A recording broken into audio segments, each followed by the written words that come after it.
Nesta aula tratamos de uma das perguntas mais fundamentais da teologia da missão. Qual é o propósito de Deus para a criação? Não entendemos missão sem entender criação. A missão não começa quando a igreja recebe a grande comissão em Mateus, capítulo 28. Ela começa muito antes, no instante em que Deus fala e o mundo passa a existir. Desde o princípio, a criação já carrega intenção, direção e propósito.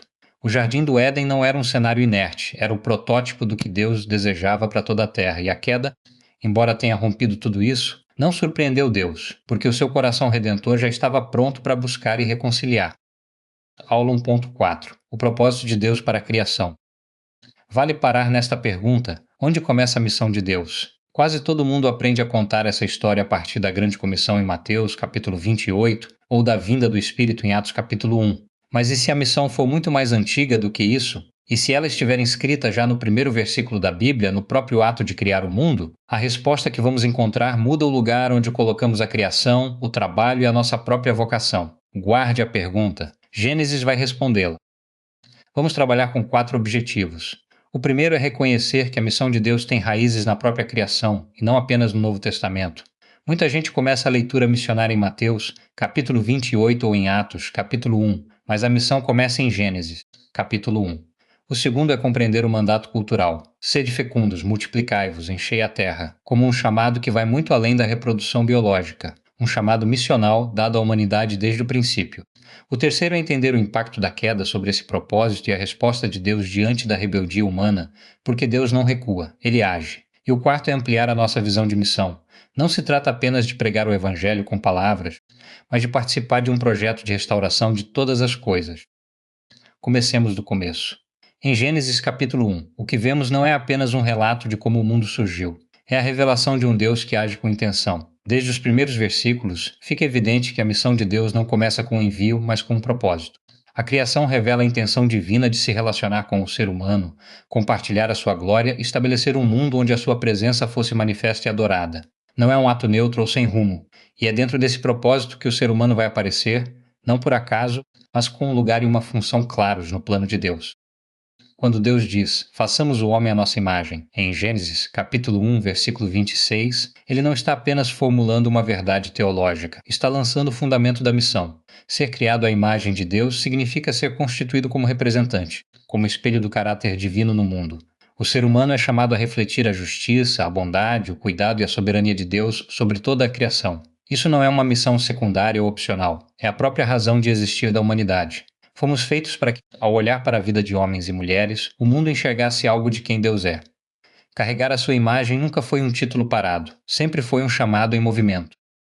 Esse versículo é um dos mais conhecidos da Bíblia, mas com frequência mal compreendido. Quando ouvimos, sede fecundos, multiplicai-vos, enchei a terra e sujeitai-a, tendemos a pensar em termos biológicos ou ecológicos, ter filhos, cuidar do meio ambiente, administrar os recursos. Tudo isso está incluído, mas o alcance do mandato é muito maior, ele é, essencialmente, um chamado missional. Deus desejava que a sua imagem, o ser humano, se espalhasse por toda a terra e que a sua glória enchesse toda a criação.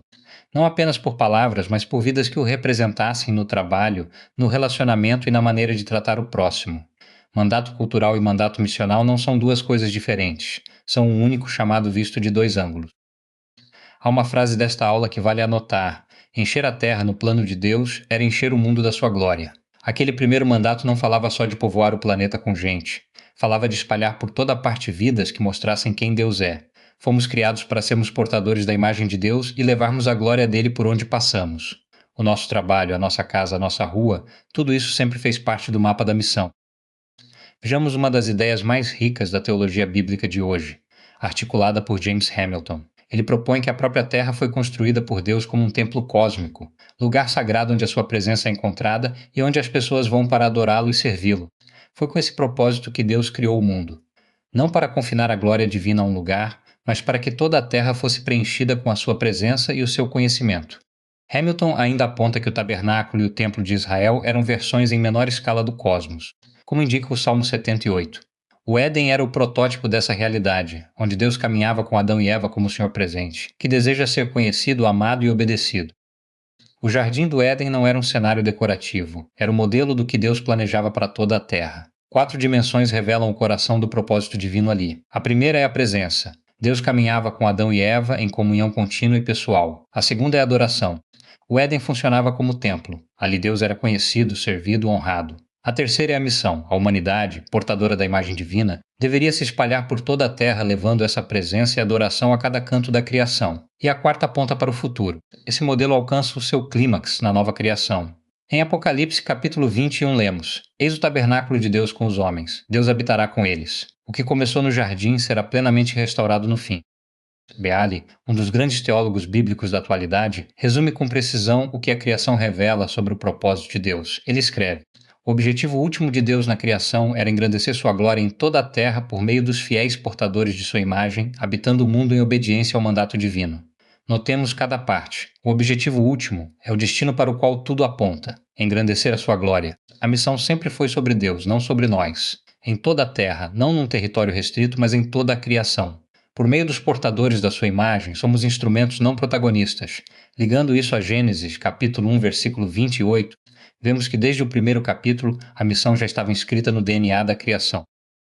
Mas esse plano magnífico é confrontado desde o início, e precisamos olhar de frente para isso, porque sem entender a queda não entendemos a profundidade da missão redentora de Deus. Em Gênesis, capítulo 3, a desobediência de Adão e Eva não é apenas um erro moral, um deslize facilmente corrigível. É a rejeição do próprio propósito de Deus. Ao comer do fruto proibido, eles não estão apenas quebrando uma regra, estão buscando uma existência autônoma desvinculada do Criador. Estão dizendo, na prática, não queremos viver em dependência de Deus. Queremos decidir por nós mesmos o que é certo e o que é errado. Aquilo que era para ser comunhão vira independência. O que deveria refletir o Criador passa a girar em torno da criatura. As consequências são devastadoras. A imagem divina é distorcida. A vocação de ser representante de Deus é obscurecida. A comunhão é rompida. E o pecado, como Paulo explica em Romanos capítulo 5, contamina toda a criação. A dor entra no mundo. A separação entre o Criador e a criatura se instala. E a morte, espiritual e física, passa a marcar a existência humana. A missão que deveria se expandir em vida, amor e glória, passa a ser marcada pela quebra. Aquilo que era para encher a terra da presença de Deus agora carrega o peso da ausência, da vergonha e do medo. Mas é exatamente aí no ponto mais escuro que o coração de Deus se revela como nunca. Aqui está o ponto de virada desta história: Deus não abandona. Após a queda, ele poderia ter varrido tudo e recomeçado, ou deixado a criação rumo à própria destruição. Mas não foi isso. Deus busca: onde estás? É a pergunta que ele faz em Gênesis, capítulo 3, versículo 9, e ela revela o coração missionário de um Deus que vai ao encontro do ser humano, mesmo depois da rejeição. E então Deus faz uma promessa de vitória. Gênesis capítulo 3, versículo 15 é chamado pelos teólogos de proto-evangelho o primeiro anúncio do evangelho em toda a escritura. Um descendente da mulher viria e, embora ferido pelo inimigo, esmagaria a cabeça da serpente. Essa promessa, feita no momento mais sombrio da história, se torna o fio condutor de toda a Bíblia, brota em Abraão, floresce nos profetas e se cumpre plenamente em Jesus Cristo. A missão continua, agora como missão de resgate. Michael Gorin diz com clareza algo que precisa ficar gravado em nós. A missão é, antes de tudo, a atividade de Deus. O impulso missionário não tem origem na boa vontade humana, na criatividade da igreja ou em qualquer iniciativa nossa. Ele flui do amor de Deus por um mundo que se afastou dele. Não é uma reação emergencial diante de um problema inesperado. É a expressão natural do amor divino por uma criação distorcida pelo pecado. O coração de Deus bate pelo ser humano que carrega a sua imagem desfigurada, pelas nações que vivem sem conhecer o seu nome. E esse amor não fica estático, ele se move, busca, age. A queda não surpreendeu Deus, apenas ativou o caminho redentor que já estava no seu coração. Eis outra frase para guardar desta aula. A queda não surpreendeu Deus, apenas ativou o seu plano de resgate. O pecado não pegou o Senhor desprevenido, como se ele precisasse improvisar uma saída. O amor redentor já estava no coração de Deus antes mesmo da primeira desobediência. Por isso, quando entramos na missão, não estamos criando nada novo. Estamos nos juntando a um movimento de amor que Deus iniciou muito antes de nós e que não vai parar até estar completo. Vejamos o contraste entre o que a queda produziu e o que Deus fez em resposta. De um lado, a queda trouxe ruptura da comunhão, distorção da imagem divina, vergonha, medo e contaminação de toda a criação. Mas olhemos para o outro lado.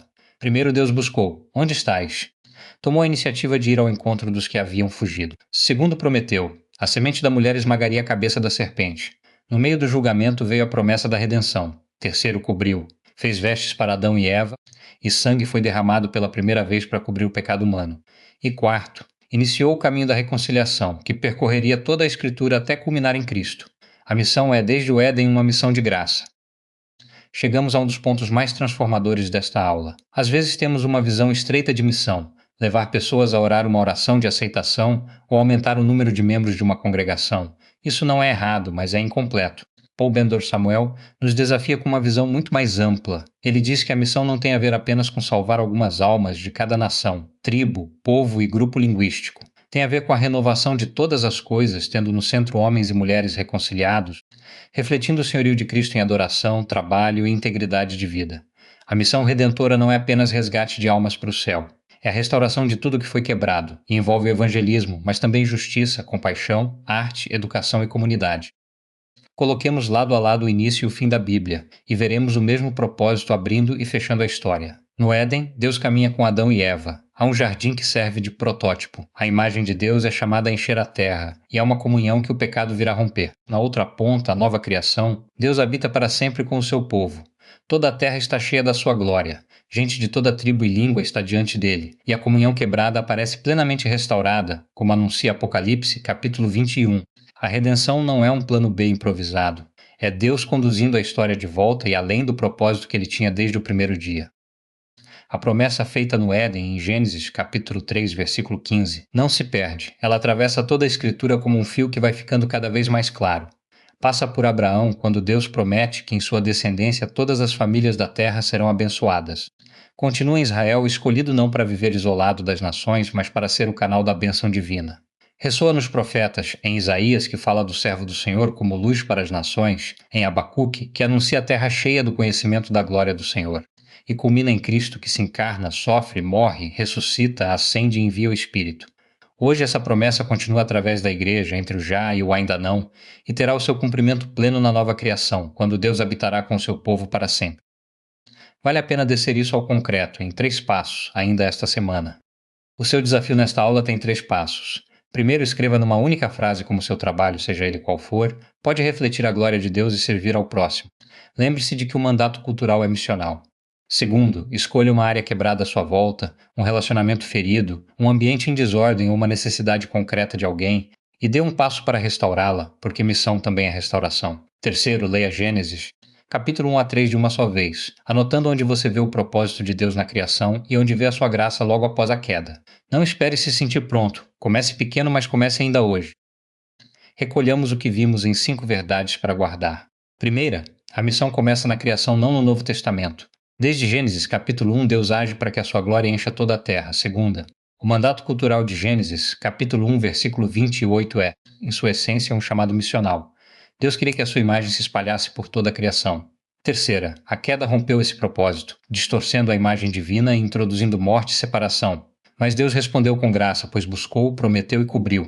Quarta, o proto-evangelho de Gênesis, capítulo 3, versículo 15 lança o fio redentor que percorre toda a Escritura e se cumpre em Cristo. E quinta, missão não é apenas evangelismo pontual, é participação na obra de restauração integral de todas as coisas. Essas verdades fundamentam tudo o que estudaremos sobre missão no Antigo Testamento. A promessa de Abacuque, de que a terra se encherá do conhecimento da glória do Senhor como as águas cobrem o mar, não é um sonho distante, é o destino para o qual toda a história da redenção está sendo conduzida. Desde o Éden, passando por Abraão, Israel, os profetas e a encarnação de Cristo, tudo aponta para esse horizonte, e nós estamos dentro dessa história. Ao compreendermos o propósito de Deus para a criação e a profundidade da queda, somos chamados a entrar nesse movimento de restauração, não como espectadores, mas como participantes, como instrumentos da graça divina. Na próxima aula entramos num dos capítulos mais decisivos da narrativa missionária do Antigo Testamento, o chamado de Abraão e a promessa que ele recebeu para todas as nações. É ali que o fio do Éden começa a tomar a forma de um chamado específico a um povo específico.